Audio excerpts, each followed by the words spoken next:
I'm going to be looking at some of the critique around Mrs. Brown's Boys, and how that critique is often rooted in classism. This will not be as full a class analysis as it could be,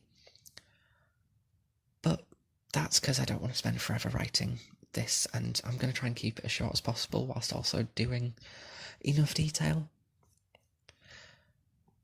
Content notes for this are classism, transphobia, mentions of Yellowface and Ableism. Any of the things that do pop up that I have forgotten while recording will be in the description. Part 1. Taste and class. So let's start by looking at what Mrs. Brown's Boys is. Mrs. Brown's Boys is a sitcom starring Brendan O'Carroll as an Irish matriarch with 6 kids and various grandkids. Words commonly used to describe it are rude, crass, distasteful. Taste. Taste, and all of this, is dictated by class, and what class is dominant. For example, why are knob jokes funny in Miranda but not in Mrs. Brown's Boys? Or why are they perceived as that? I come from the kind of working class background where Mrs. Brown's Boys was the funniest thing. When it came out, I loved it. Mrs. Brown looked exactly like my nan, which made it even funnier for me. The reason these kinds of jokes are considered good, funny in Miranda is because of the codified ways of communicating. The art of innuendo is a very middle-class way of making a joke about the penis because it's unbecoming of a lady to talk about such things. One must be creative with language because, well, they think everyone wants to be posh, basically. Just saying things directly is seen as rude, aggressive and crass. Communicating in a working class way, as I learned to do growing up, working class, is seen as undesirable and gross because it doesn't signal virtue or desire for upward mobility. So the way we tell dick jokes is overall codified and influenced by class politics. It's also worth throwing out there that the art of innuendo is designed around what you're not saying. Then you can avoid offending anybody with pesky and cumbersome things like thoughts and opinions and ideas of your own. It can then position itself not as good comedy, but as neutral comedy. It's the neutral middle ground that we should all be aiming for in a sense of humour, by not basing itself on experience or an opinion, but often on something like observation. In sitcoms about working class people, often the writers themselves come from working class backgrounds and are writing from their own life and experiences. Shameless, for example. Whereas something like My Family was just based much more off whatever the writer's room cobbled together and showed a generic middle-class family with their house and their experiences. Both of those sitcoms were wildly popular, but for different reasons. My Family was popular because it was so generic and it could be read onto.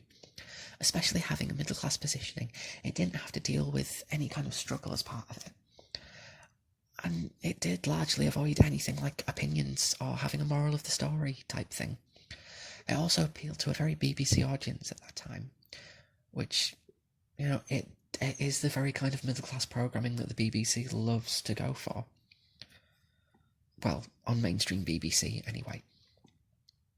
Shameless was so popular because it meant that working class people could see ourselves and our experiences on TV. Hell, we got to see characters on TV that we could point to in our own communities. Episodes dealt with opinions, right or wrong, and morals, and dealt with a lot of class politics and mental health issues, which to this day is still a better class dissection than most leftist meetings I've been to. Also, Channel 4 loves a good poverty porn story, but that's a whole other discussion right there. In 2003/2004, the BBC did a poll and a TV series to find out what Britain's best sitcom was, and nothing from ITV or Channel 4 really got into that, with the nearest thing to a non-BBC sitcom being Father Ted. The top sitcom was Only Fools and Horses, which I feel is important to mention here if we're talking about class, with Blackadder and The Vicar of Dibley coming second and third respectively, which is also interesting to note. Only Fools and Horses is an 80s sitcom that focuses on a working class family living in Peckham in London, with plenty of get-rich-quick schemes and rags to riches and back-again stories, which, for this analysis, is the main thing. It appeals to that sense of aspiration and to the potential of social mobility. I feel like this is one of the biggest reasons it's so universally loved. That and the scene of Del Boy falling through the bar is just funny, physical, situational comedy at its best. The Vicar of Dibley we'll come back to later, so hold on to that, because I do want to come back to it. Right now, I want to briefly touch on awards and criticism. So, when the British Comedy Awards were a thing, Mrs. Brown's Boys won no awards at all. This is maybe because it's technically an Irish sitcom, not a British sitcom. Maybe that classification has something to do with it. I'm not sure. Miranda Hart, however, won awards as herself, and the show Miranda won awards as well. When we look at the BAFTAs, both were nominated, but only Mrs. Brown's Boys won. Now, Mrs. Brown's Boys hasn't received anywhere near the reviews that Miranda received from critics. I bring Miranda up again because I feel like it's the perfect example here of how class influences taste. If we're looking at sitcoms, both were around on the BBC at pretty much the same time. Both even started life earlier than their airings on BBC TV as radio comedy and other projects. I think Miranda was shown on an evening just after Mrs. Brown's Boys or something to that effect. My memory isn't great on the timings, but I do remember watching them at roughly the same time. And Miranda is very much a middle-class sitcom, while Mrs. Brown's Boys very much speaks to working-class people and working-class comedy. I want to bring up the way media is viewed by critics. And a really good video that discusses this is Lindsay Ellis's video on why the Titanic is a good movie, actually. I've put the link down in the description. In that video, she suggests that Titanic didn't get the love it deserves because it was popular.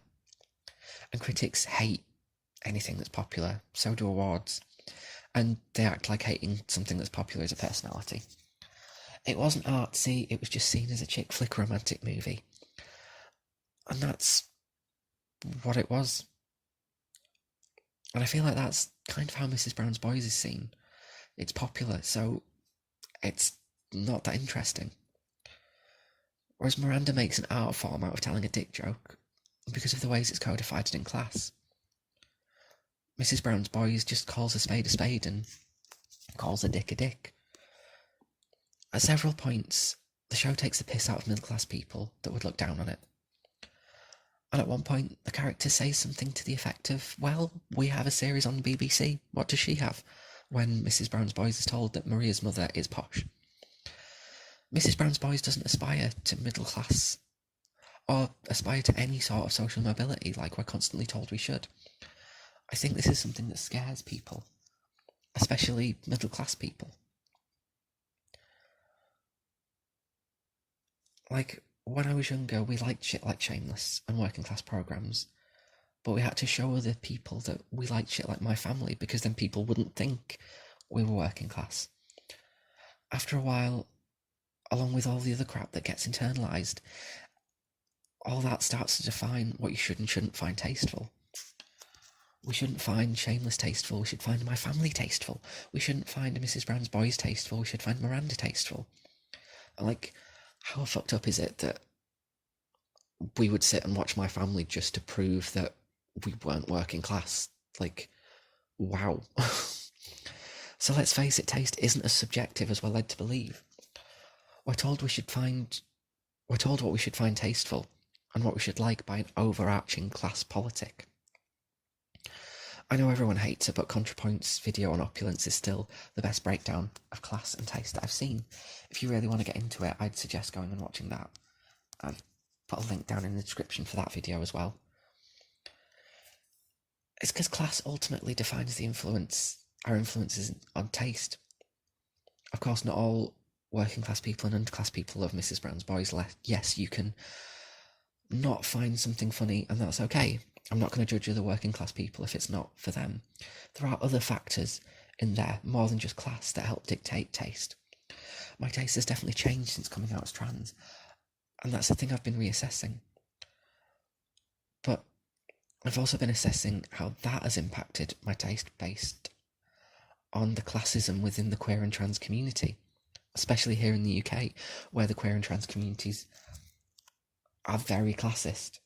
So let's reassess. Part 2. The working classes are revolting, but we're not the most bigoted. Now, I want to talk about this other thing about crass and rude humour. The idea that all working class people are bigoted because of crass and rude humour. Now, this isn't going to be a full breakdown of how bigotry and social justice within British comedy, or comedy that's shown in the UK, happens, but I'm going to look at this as best as I can as a woke transsexual in 2021.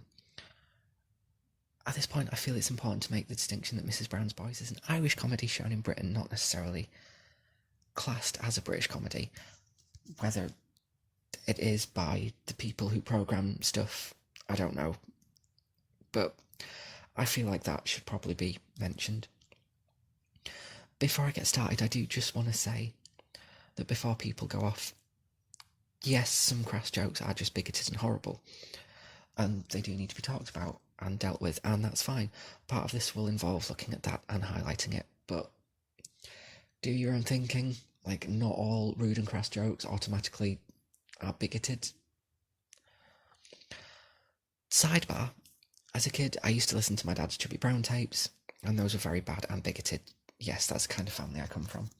Thank fuck I've grown up, and I've become much less bigoted than I could have been with those influences. So yes, there's very little crass humour that I'm not used to, and I'm not easily scared by it, and jokes that should really offend me personally, I can just kind of take on the chin and move on from.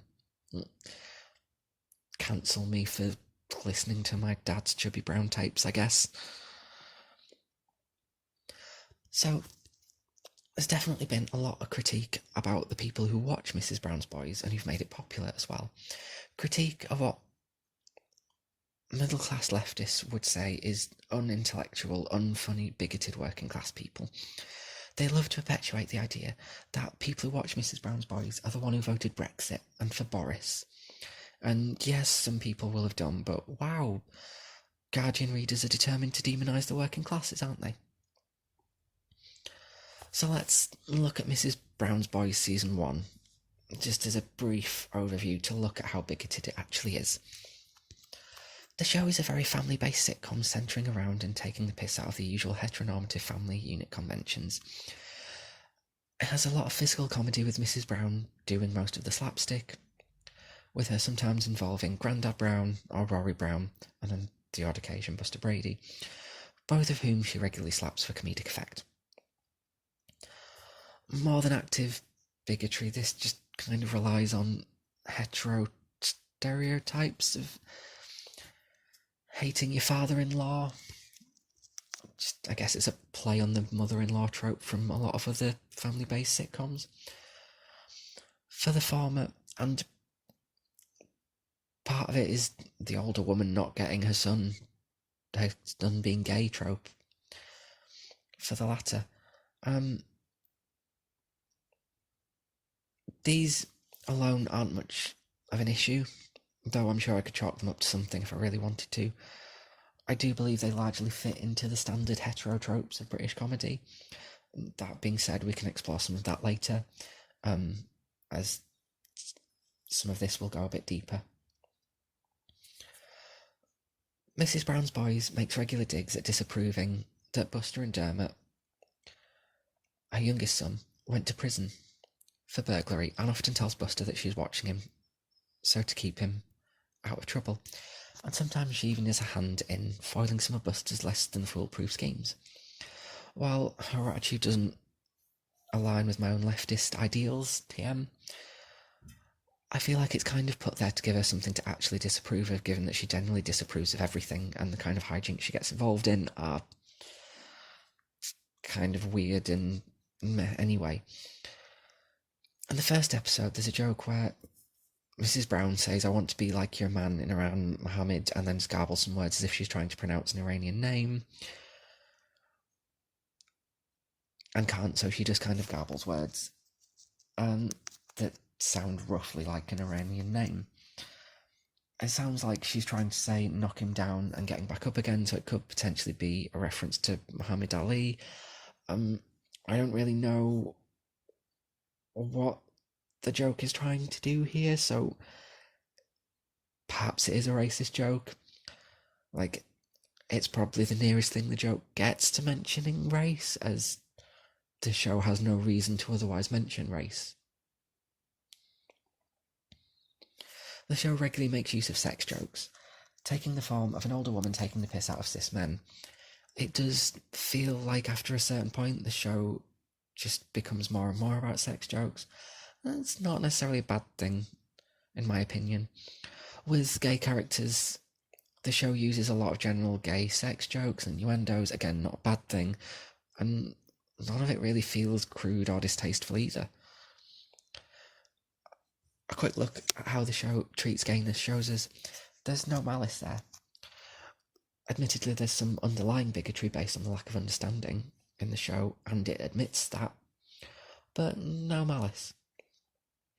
In episode 5 even of season 1, Kathy tries to out her brother Rory. This is never addressed as a bad thing. As woke people, we know that it is a bad thing to out someone without their permission, as it can be dangerous, but there is no danger identified here. That doesn't mean it's an excusable action, although in an IRL situation it wouldn't be, but the show tries to set it up without saying that Rory wouldn't actually be in danger of being outed. So in this instance, it's not really a thing.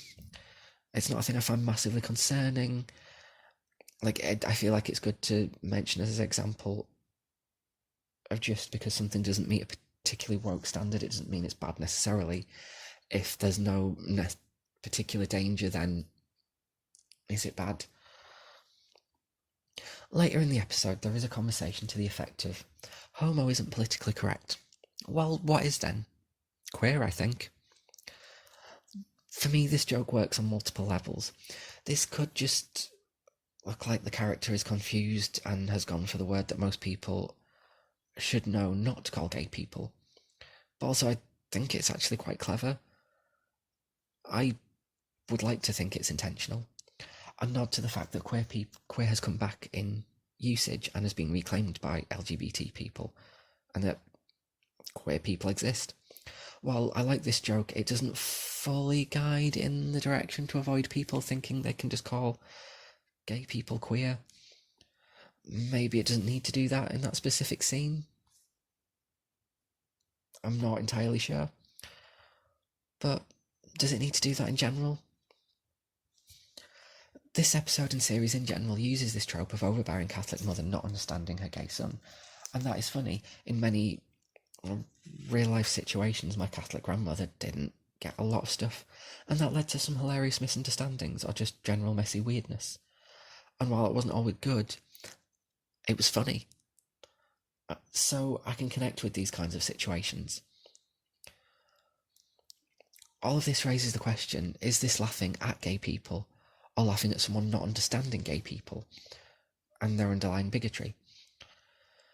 To understand this a little better, I'd like to bring up Jason Osamide Okuyundai's article in The Guardian. Yes, I know I complained about The Guardian, but this is a good op-ed from July 2020 about ironic racism. There's a link in the description. In the article, Okundai points out the panic of removing anything that seems racist, although likely isn't half as racist as they think, from British TV, and that they could just add a content warning. Okundai also talks about blackface and racist attitudes in British comedy. Quote, "The stagecraft of ironic racism is one that invites a nominally well-educated bourgeoisie audience to ridicule and belittle the apparently inherent racism from less well-educated, working-class and socially marginalised groups.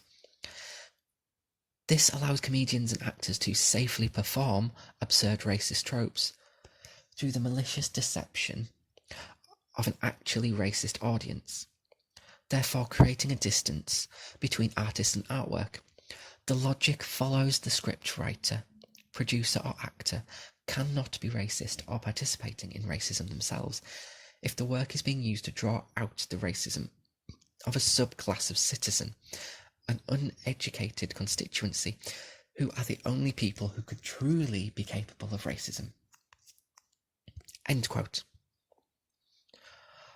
Akundai goes on to discuss how this use of ironic racism is ultimately bullshit. It's actually just racism wrapped in middle class coding so that people can still engage in that shit without actually saying the thing.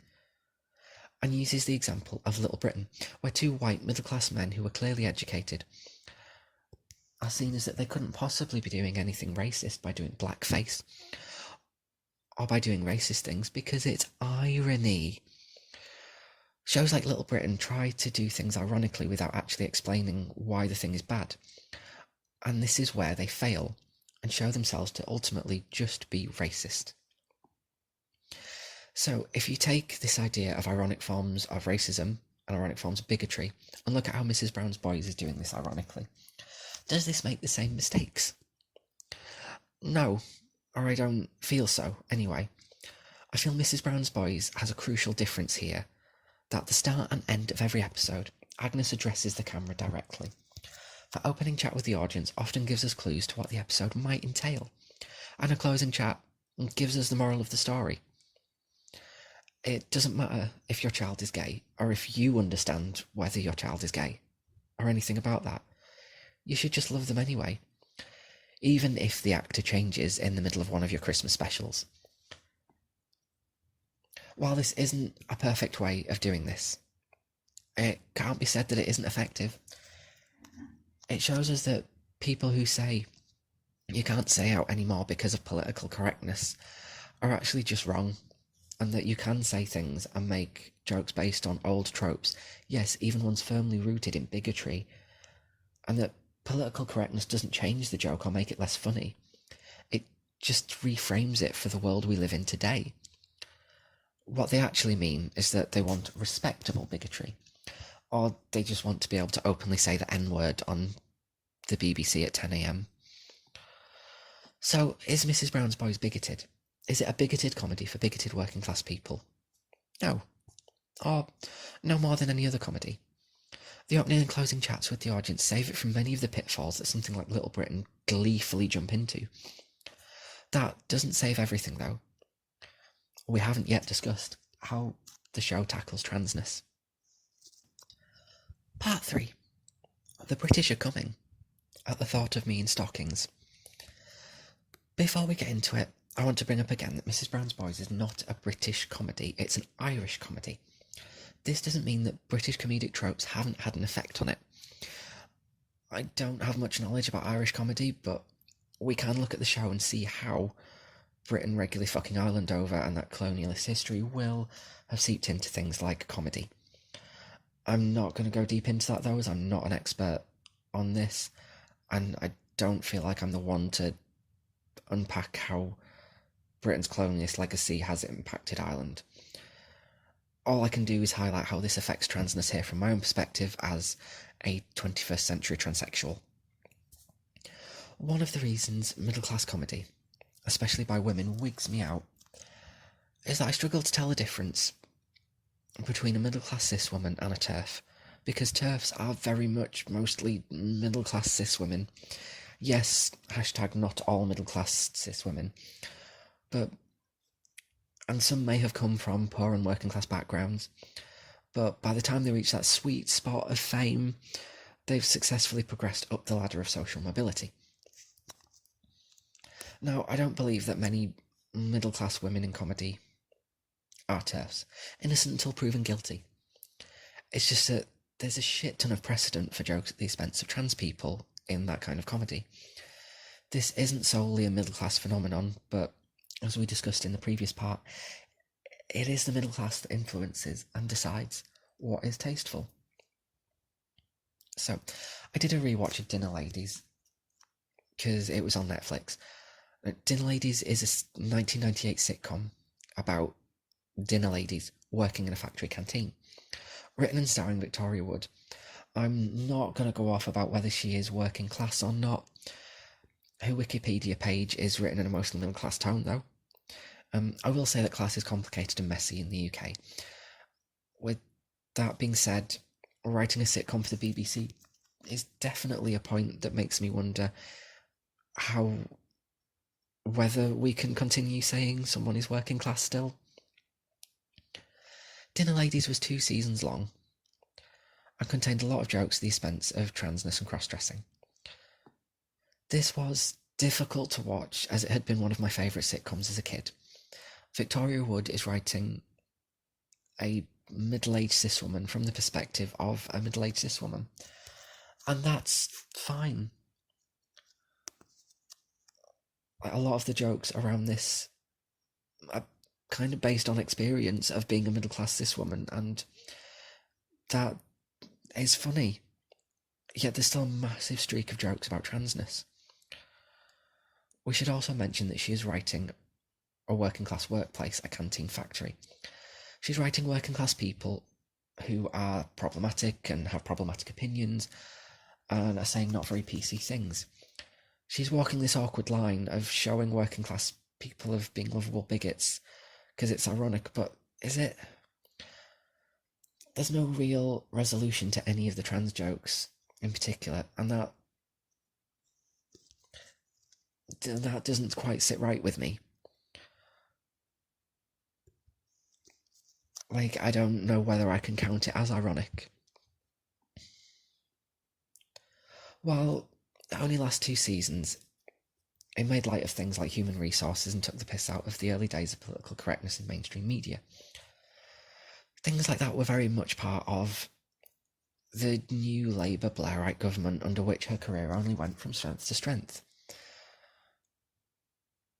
as she cemented herself as the darling of the BBC, and perhaps even of even a darling of middle-class, middle-aged cis women, showing that things can only get better so long as your social mobility is on the up. I also rewatched The Vicar of Dibley, which is a weird one in this sense, as it takes 3 whole seasons into the seasonal specials to make one trans joke about Thailand. It's the kind of joke you would expect, and this is unsurprising and unfunny. But it's there.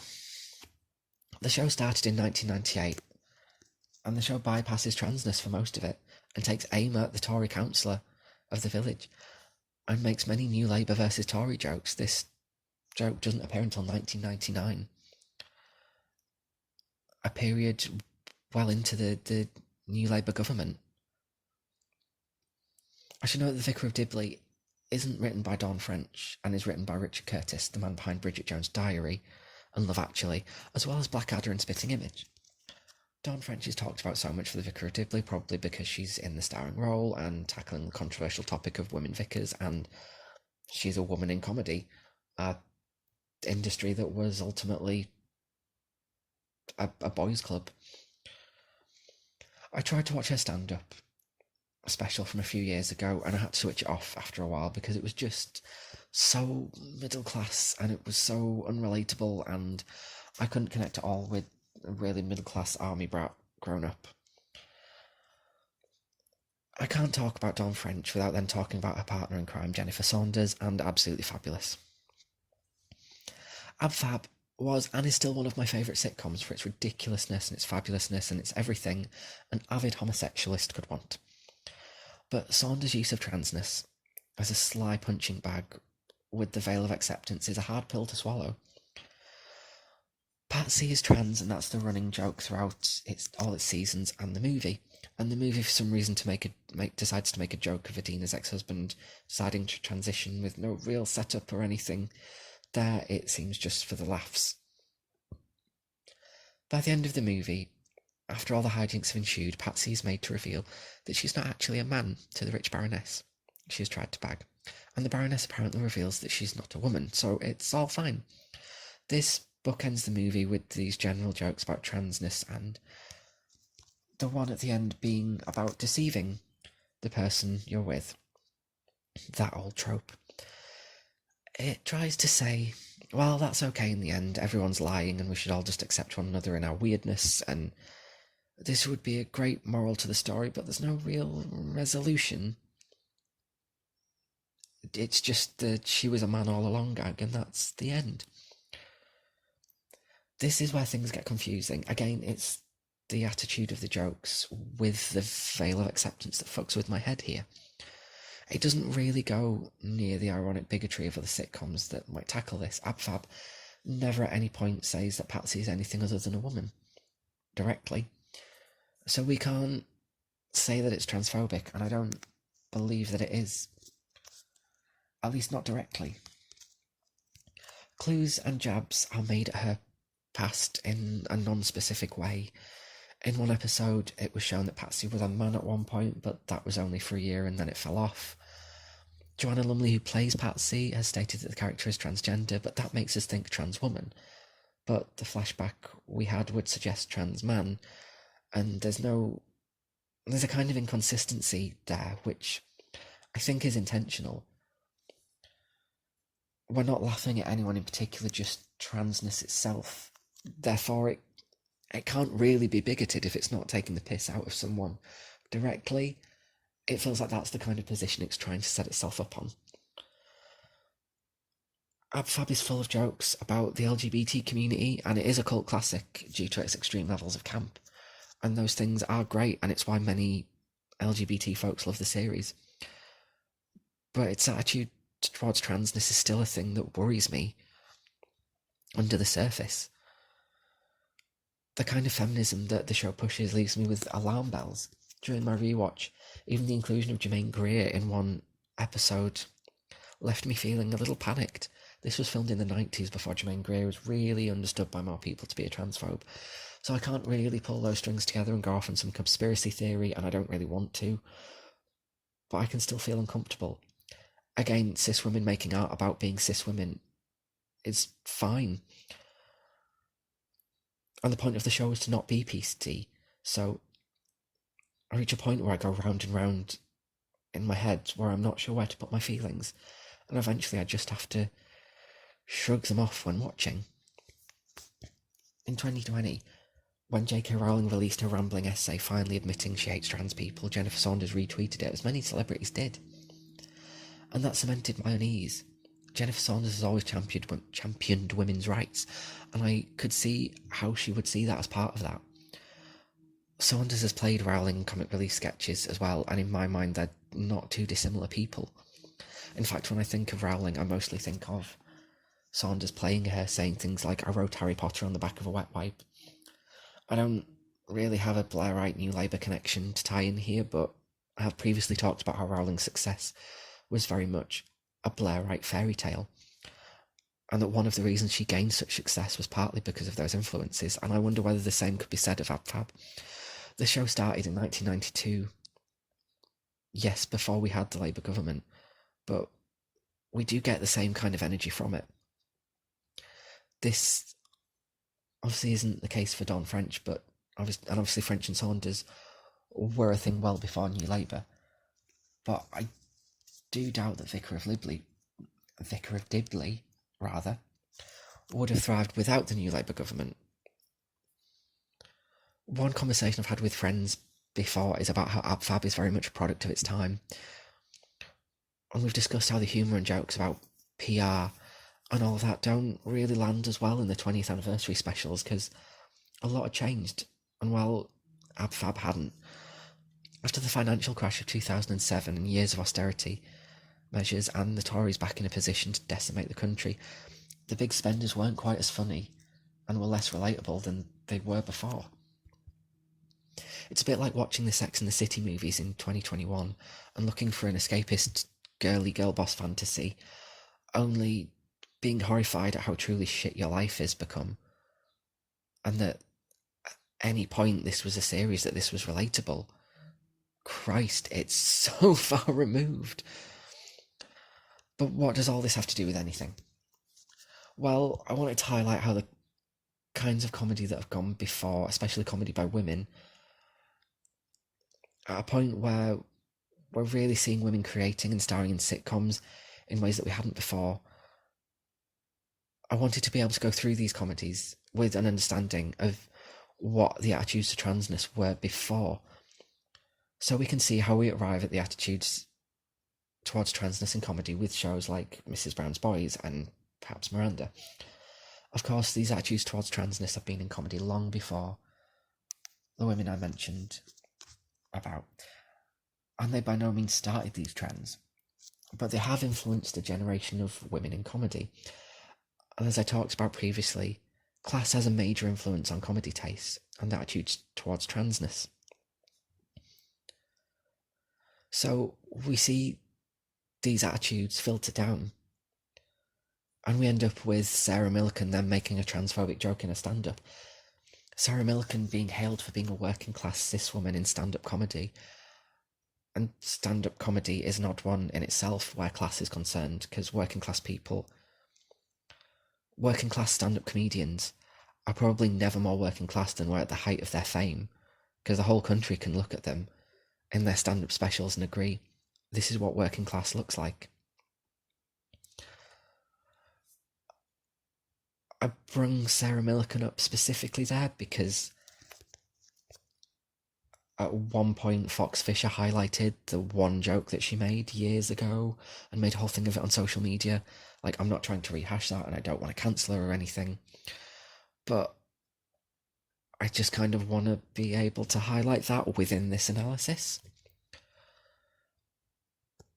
Because, like, we should know as well that of all the comedians that Fox Fisher could have picked out to single out in that little assault on transphobic jokes, they picked a working class woman, and I can't really ignore the classism and misogyny within that. So yeah, I kind of wanted to bring that up to be able to point that out as well. Peter Kay would be another example, though, of at a point where he was at the peak of his fame, he was likely pulling in money and playing the kinds of gigs that most working class people couldn't ever dream of. Like, as a performer, the chances of me doing sellout shows at Blackpool Tower or the Royal Albert Hall is probably never going to happen. Yet, watching his stand-up and growing up in a northern working class family, I can safely say he was playing to the working class. He was playing to a working class audience. We could sit there and point, yes, this is working class. So we can see again that class is a messy and complex subject. I'd like to talk a little bit more about working class comedy and the attitudes to transness here. I'm going to talk about the Carry On films. When I was growing up, the Carry On films were a staple in my house. I loved the campness of them. Two of my favourites were Carry On Cleo and Carry On Screaming from 1964 and 1966 respectively. Because for me, they are the campest, and Amanda Barry and Fennell Fielding, R.I.P., retrospectively are iconic in their roles. But I digress. I bring this up because these movies encapsulate British comedy attitudes towards transness and cross-dressing for me. In numerous of the films, there were cross-dressing hijinks, most notably, in my memory, Carry On Matron from 1972 and Carry On Girls from 1973, where it's central to the plot. But some other films involve these as side gags as well. Both of these involve dressing up as a woman to gain access to women's spaces, for one reason or another, in an attempt to deceive everyone. In Carry On Matron, it's a long-haired kind of twinky guy, but in Carry On Girls, it's the biggest and hairiest guy on the cast, Bernard Bresslaw. In this depiction of Bernard Bresslaw, in a dress... It's this depiction of Bernard Bresslaw in a dress that I feel is an enduring image of transness, not just in British comedy, but in media, and in general as well. I feel in Carry On Girls, a group of what we now consider to be radical feminists are trying to sabotage a beauty pageant, which the character of Bresslaw is playing as cross-dressed to enter in order to create a scandal for the media to get press attention for the hotel that his friend works at. Naturally, the radical feminists get wind of this and try to sabotage it and demand that the women entering it be inspected. It's so weird writing about this in 2021 because it doesn't even feel like outdated 70s British humour. It feels like it's something that could be happening now. If you replaced the cross-dressing to enter a competition for media scandal with just a trans woman having entered a competition, or it would feel like TERFs would go at that in the same way. Like, June Whitfield's character epitomises what TERFs are like for me. When Breslau's character's girlfriend steps out in his place to show that she is actually a woman and there is no foul play, she's not a man in a dress, and everybody is amazed, I remember being mesmerised. When is that going to happen to me? When am I going to step out of the bathroom with this sudden radical transformation? I guess that's some early trans feelings there that the GIC can unpack. Anyway, with all of that kind of out there, I want to try and look at Mrs. Brown's Boys again.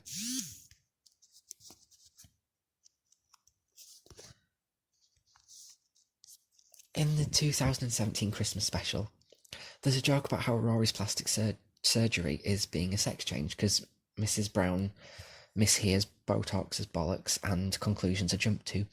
And when Kathy's boss appears in the living room around the time Rory is supposed to come home, Mrs. Brown assumes it's him, and the usual shock transphobic jokes are made.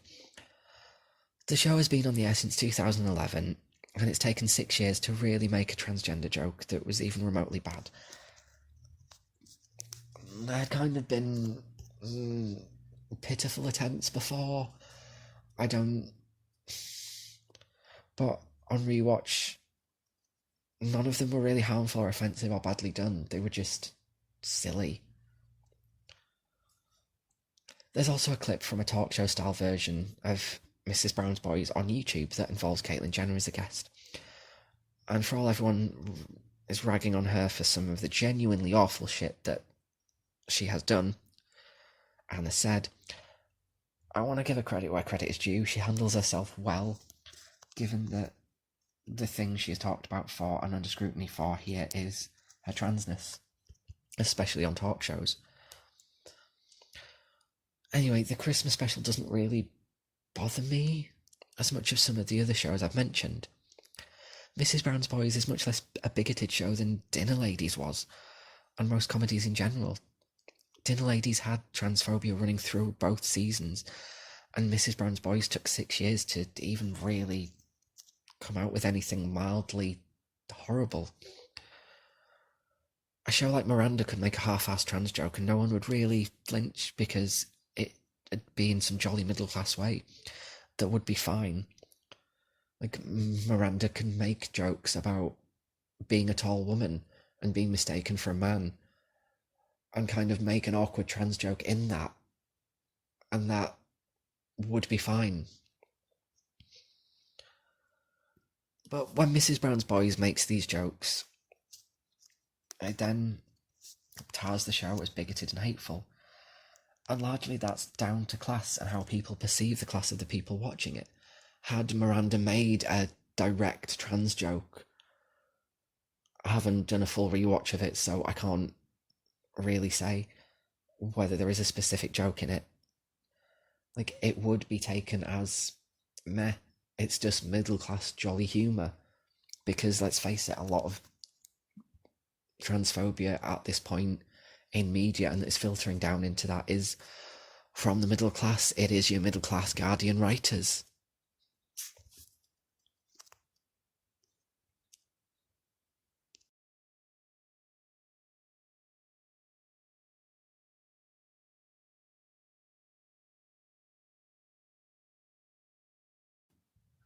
Before I wrap up, we do have to talk about Mrs. Brown's Boys, the movie. Okay, I have to admit, I wrote most of this script before I watched the movie. And wow, yeah, there absolutely are issues here. Yellowface and ableism. In the movie, Brendan O'Carroll does Yellowface as an Asian person with a racist accent and runs a school of blind ninjas. The R word also gets used a bit and it's just really uncomfortable. this is not like the TV show. While we can sit and wonder if the TV show has stricter rules, I also think we need to point out the diversion from the framework that the TV show gives us. There is no opening and closing monologue with the lesson that's been taught to us in a comedic way. The whole film does feel like a stretch, and if there is an attempt to fit what could have been a two-part Christmas special into a film, the process had to shake off the framework to do that. And it just kind of felt like cashing in on a movie. I don't really feel that comedy movies work when they're adapted from series to movies. Look at AbFab. The Mrs. Brown's Boys movie came out in 2014, so my earlier point about taking till 2017 to do anything offensive is kind of fucked now. But I suppose that section is specifically looking at transphobia, and we can put the movie in its own category, as it is a comedy movie and not the TV show, because it doesn't use the same framework to try and tackle whether something has been bigoted. It just goes and does the bigoted thing. The AbFab movie came out in 2016, and it does leave me with a feeling that the BBC maybe saw how well the Mrs. Brown's Boys movie did, and went full force at AbFab because they were sure there was no way it could flop. When movies of TV shows like this are done, they abandon the framework and the same beats and points that they would try to hit in each episode, which it gives the character, and it's suddenly gone in order to fill time with a story that's even more ridiculous than the usual stories they could tell, because what else are you going to do with a movie? This being a movie that was shown in mainstream cinemas across the country and had big posters on side of buses kind of changes the dynamic. This was a thing that was beamed directly into everyone's homes on the BBC, and it suddenly leaves that realm, the cosy learning entertainment space that the TV show creates, suddenly gives way to action and adventure that has kind of just undermined what Mrs. Brown's Boys was doing right that so many other sitcoms were getting wrong. I don't have a defence here for the racism and the ableism, because it isn't defensible. They abandoned what was working and jumped right into the things they were doing, right into doing things that were shitty, in the same way that Little Britain did and other comedies have done. So, here's the conclusion. Is Mrs. Brown's Boys a bigoted comedy that only bigoted people watch? I did have a bit of a wobble after watching the movie, as it felt like it threw everything out that I'd come up with to say. But ultimately I don't think it did. Mrs. Brown's Boys is no more bigoted than other comedies. And I do feel as though a lot of the critique about it is often more about the working class audience than the actual content. That doesn't mean that it's not guilty. I do think, though, some people just don't like Mrs. Brown's Boys because it's ultimately not their thing, and that's fine.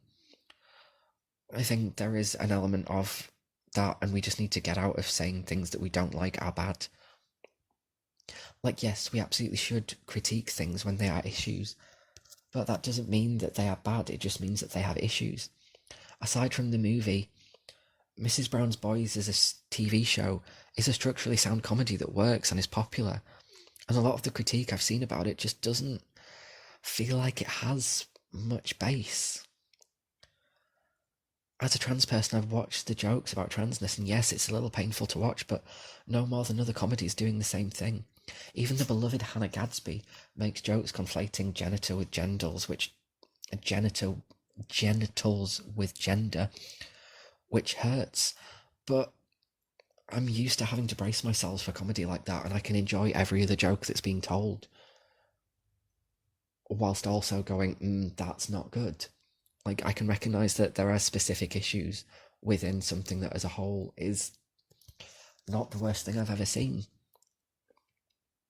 Again, Hannah Gadsby kind of gets away with that because class.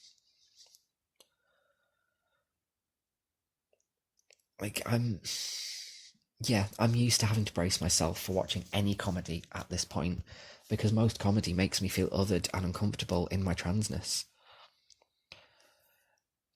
So it isn't any more bigoted than any other comedy going, and its audience isn't automatically bigoted because they're working class people enjoying a working class comedy about an Irish working class family.